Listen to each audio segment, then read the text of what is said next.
Mao വിഷ്ണുപാദായ കൃഷ്ണപൃഷ്ഠായ ഭൂതലെ ശ്രീമതേ Bhaktivedanta സ്വാമിനിധി നാമിനെ നമസ്തേ സാരസ്വതേ ദേവേ ഗൗരവാണി പ്രചാരിണേ നിർവിശേഷ ശൂന്യവാദി പാശ്ചാത്യ ദേശധാരിണേ ജയ ശ്രീ കൃഷ്ണ ചൈതന്യ പ്രഭു നിത്യാനന്ദ ശ്രീ അദ്വൈത ഗദാധര ശ്രീവാസാദി ഗൗരഭക്തവൃന്ദ ഹരേ കൃഷ്ണ കൃഷ്ണ കൃഷ്ണ ഹരേ ഹരേ ഹരേ രാമ രാമ രാമ ഹരേ ഹരേ.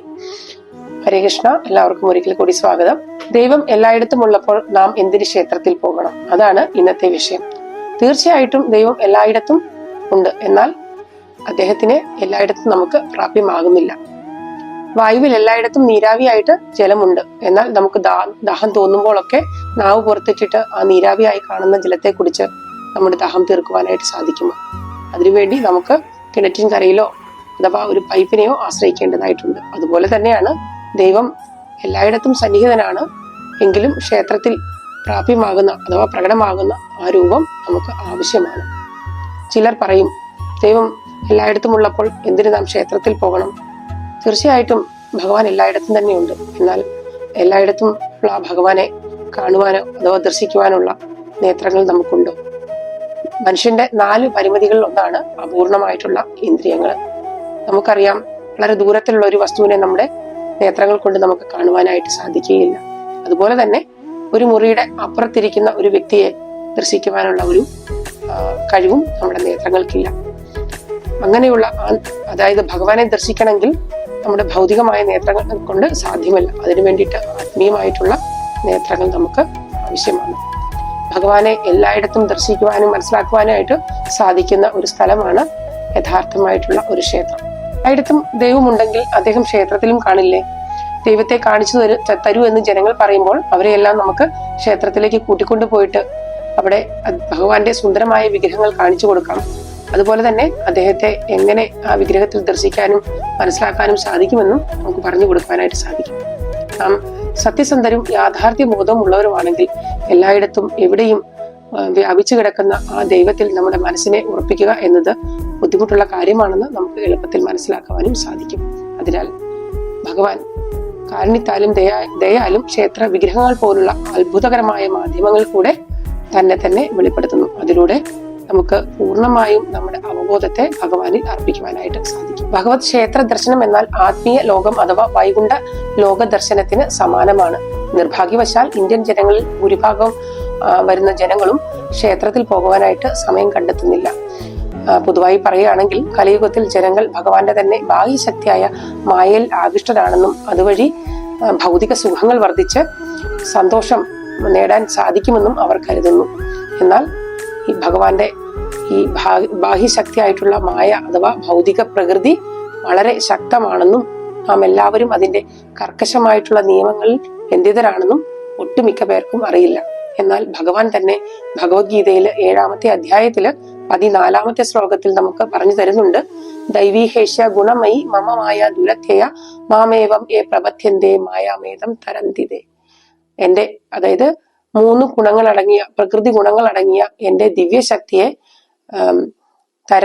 തരണം ചെയ്യാൻ വളരെ ബുദ്ധിമുട്ടാണെന്നും എന്നാൽ എന്നിൽ ആശ്രയം നേടിയവർക്ക് അത് വളരെ എളുപ്പം സാധിക്കുമെന്നും ഭഗവാൻ പറഞ്ഞു തരുന്നുണ്ട്. ഭഗവാൻ ഭഗവത്ഗീതയിലെ 8-ാമത്തെ അധ്യായത്തിലെ 16-ാമത്തെ ശ്ലോകത്തിൽ നമുക്ക് ഇപ്രകാരം പറഞ്ഞു തരുന്നുണ്ട്.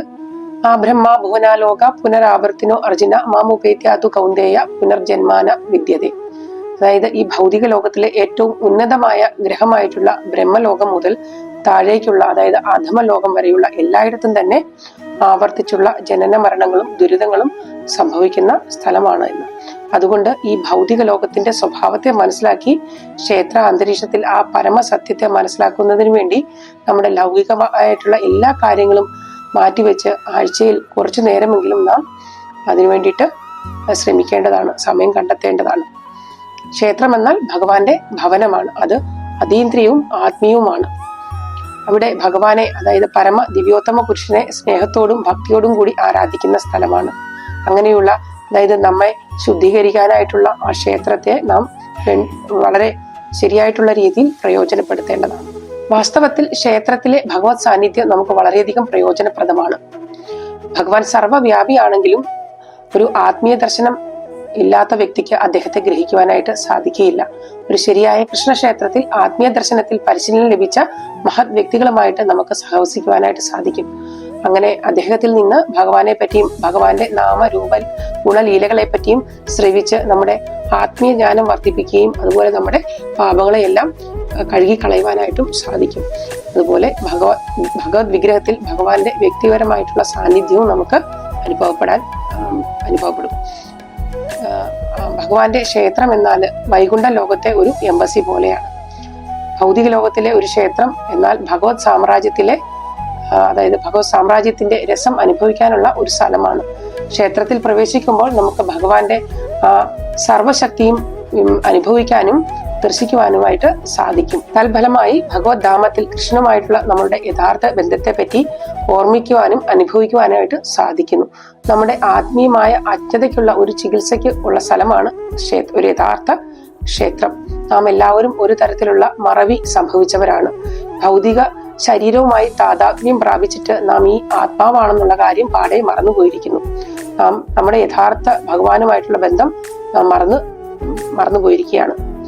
എന്നാൽ നാം ക്ഷേത്രത്തിൽ പ്രവേശിക്കുമ്പോൾ നമുക്കൊരു പ്രത്യേകതരം ആശ്വാസവും ആനന്ദവും അനുഭവപ്പെടുന്നു. അതിനുള്ള കാരണം എന്താണ്? വേദങ്ങളിൽ പറഞ്ഞിരിക്കുന്ന നിയമങ്ങളും ചട്ടങ്ങളും അനുസരിച്ച് ആണ് അവിടെ ക്ഷേത്രത്തിൽ ഭഗവാനെ ആരാധിക്കുന്നത്. അതുകൊണ്ട് ക്ഷേത്രം നമ്മുടെ യഥാർത്ഥ ഭവനമായിട്ടുള്ള ആത്മീയ ലോകത്തെ നമുക്ക് ഓർമ്മപ്പെടുത്തുന്നു. ഒരു വ്യക്തിക്ക് ഓർമ്മക്കുറവുണ്ടായാൽ ഉചിതമായ ചികിത്സാരീതി എന്നത് ആ വ്യക്തിയെ പരിചിതമായിട്ടുള്ള ചുറ്റുപാടുകളിൽ നിർത്തുക എന്നുള്ളതാണ്. വിദഗ്ധന്മാരായിട്ടുള്ള മനഃശാസ്ത്രജ്ഞന്മാർ പോലും പറയുന്നത് ഈ ഒരു ചികിത്സാരീതിയാണ്. മറ്റൊരു പ്രതിവിധിയും അത്ര കണ്ട് ഫലപ്രദമല്ല.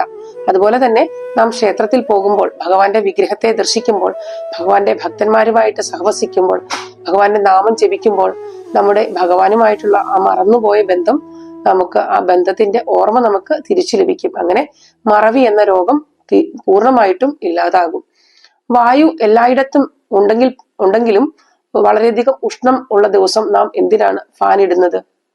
എല്ലായിടത്തുമുള്ള ആ വായുവിനെ നമുക്ക് ഗ്രഹിക്കുവാനായിട്ട് സാധിക്കില്ല. അതുപോലെ തന്നെ ചൂട് കൂടുതലുള്ളതോ ഈർപ്പമുള്ളതോ ദിവസത്തില് ആ വായുവിനെ ഒന്ന് വീശിയാൽ മാത്രമേ നമുക്ക് ഒരു ആശ്വാസം ലഭിക്കുകയുള്ളൂ. അതുപോലെ തന്നെ ഭഗവാൻ എല്ലായിടത്തും ഉണ്ട്. അതുപോലെ തന്നെ പരമാത്മാവായിട്ട് നമ്മുടെ ഉള്ളിലും ഉണ്ടെങ്കിൽ പോലും നാം ക്ഷേത്രത്തിൽ പോയിട്ട് ഭഗവാന്റെ വിഗ്രഹത്തെ ദർശിക്കുന്നു. ഭഗവാന്റെ വ്യക്തിരൂപമായ വിഗ്രഹത്തിലൂടെ ഭഗവാൻ എല്ലാവർക്കും അനുഗ്രഹം നൽകുന്നു. നാം ഭഗവാനെ ശരണം പ്രാപിക്കുന്നതിന്റെ തോതനുസരിച്ച് അദ്ദേഹം അതിന്റെ പ്രതിഫലവും നമുക്ക് നൽകുന്നു. ഭഗവാൻ ഭഗവത്ഗീതയിൽ 4-ാമത്തെ അധ്യായത്തില് 11-ാമത്തെ ശ്ലോകത്തിൽ അത് നമുക്ക് പറഞ്ഞു തരുന്നുണ്ട്. യഥാമാം പ്രപദ്യന്തെ തം തദൈവ ഭജാമ്യഹം മമ വർത്തമാനുവർത്തന്തെ മനുഷ്യ പാർത്ഥ സർവശഃ. അതിനാലാണ് ലോഹനിർമ്മിതമായ വിഗ്രഹത്തിന്റെ രൂപത്തില് ചിലർ ഭഗവാനെ ക്ഷേത്രത്തിൽ ദർശിക്കുന്നു. എന്നാൽ ഭഗവാന്റെ ഭക്തന്മാർ അതേ വിഗ്രഹത്തെ പരമ ദിവ്യോത്തമ പുരുഷനായിട്ട് ദർശിക്കുന്നു. ഭഗവാൻ വളരെയധികം ശക്തിമാനായതിനാൽ ഭഗവാന് ഇഷ്ടമുള്ള ഏത് രൂപവും സ്വീകരിക്കുവാൻ ആകും. എന്നാൽ ഭഗവാൻ അതീന്ദ്രനാണ്. ഭഗവാന്റെ കാരുണ്യത്താലും ഭക്തന്മാരുടെ സ്നേഹവും അവരുടെ സേവനവും മാനിച്ച് ഭഗവാൻ അർച്ച വിഗ്രഹത്തിൽ പ്രവേശിക്കുകയും അവരുടെ സേവനം സ്വീകരിച്ച് അവർക്ക് വേണ്ട അനുഗ്രഹങ്ങൾ നൽകുകയും ചെയ്യുന്നു. ഭൗതിക സാധനങ്ങളായിട്ടുള്ള ലോഹം, കളിമണ്ണ്, കല്ല്, തടി, പെയിന്റ് എന്നിവ കൊണ്ട് ആണ് വിഗ്രഹം ഉണ്ടാക്കുന്നതെങ്കിലും ആ വിഗ്രഹത്തെ വൈദിക ഗ്രന്ഥത്തിലെ നിർദ്ദേശപ്രകാരം അഥവാ പഞ്ചരാത്രിക വിധി പ്രകാരം പ്രതിഷ്ഠിച്ചു കഴിയുമ്പോൾ ആ വിഗ്രഹം അതീന്ദ്രിയമാകുന്നു. പ്രകാരമാണോ ഒരു ഇരുമ്പ് കഷ്ണം അഗ്നിയിൽ വെച്ചതിന് ശേഷം കുറച്ചു സമയം കഴിയുമ്പോൾ അഗ്നിയുടെ അതേ സ്വഭാവം കാണിക്കുന്നത്, അതുപോലെ തന്നെ ഭൗതിക സാധനങ്ങളാൽ നിർമ്മിതമായിട്ടുള്ള വിഗ്രഹവും അതീന്ദ്രിയമായി മാറുന്നു. നമ്മുടെ മനസ്സിനെയും ഇന്ദ്രിയങ്ങളെയും ഭഗവാനിൽ കേന്ദ്രീകരിച്ച് അഥവാ ഏകാഗ്രീകരിച്ച് അദ്ദേഹത്തിന്റെ സേവനത്തിൽ ഉറപ്പിക്കുന്നതിന് വേണ്ടി അദ്ദേഹം തന്നെ കനിഞ്ഞു നൽകിയതാണ് ക്ഷേത്രത്തിലുള്ള വിഗ്രഹം. നമുക്ക് ഭഗവാന്റെ വിഗ്രഹത്തെ അഭിഷേകം ചെയ്യാം, വിഗ്രഹത്തിന് വേണ്ടിയിട്ട് നിവേദ്യങ്ങൾ അർപ്പിക്കാം. അതിനുശേഷം സച്ചിദാനന്ദ വിഗ്രഹമായ അദ്ദേഹത്തിന്റെ അംഗലാവണ്യത്തിൽ നമ്മുടെ മനസ്സിനെ പൂർണ്ണമായും ഉൾക്കൊള്ളിക്കാം. അങ്ങനെ നമ്മുടെ നൈസർഗികമായ സേവനത്തെയും അതുപോലെ തന്നെ ഭഗവാനോടുള്ള സ്നേഹത്തെയും ഉണർത്തുന്ന ഏറ്റവും അത്ഭുതകരമായിട്ടുള്ള അതുപോലെ ഉദാത്തമായിട്ടുള്ള ഒന്നാണ് വിഗ്രഹാരാധന. നാം ഭൗതികമായിട്ടുള്ള ആഗ്രഹങ്ങൾ വെച്ചിട്ടാണ് ഭഗവാനെ സമീപിക്കുന്നതെങ്കിലും അതൊന്നും മാനിക്കാതെ ഭഗവാൻ നമ്മെ അനുഗ്രഹിക്കുകയും നമ്മളിൽ പ്രസാദിക്കുകയും ചെയ്യുന്നു. ഇനി ഭഗവാനെ ക്ഷേത്രത്തിൽ പോയി സമീപിക്കുന്നതിന്റെ ഉദ്ദേശ്യം 4 തരത്തിലുണ്ട്. അത് എന്താണെന്ന് നമുക്ക് അടുത്ത വീഡിയോയിലൂടെ കാണാം. ഈ വീഡിയോ എല്ലാവർക്കും ഇഷ്ടമായെങ്കിൽ വീഡിയോ ലൈക്ക് ചെയ്യുക, ഷെയർ ചെയ്യുക, സബ്സ്ക്രൈബ് ചെയ്യുക, കമന്റുകൾ അറിയിക്കുക. എല്ലാവർക്കും ഒരിക്കൽ കൂടി നന്ദി. ഹരേ കൃഷ്ണ. ശ്രീല പ്രഭുപാദ് കി ജയ്. ഗുരു മഹാരാജ് കി ജയ്.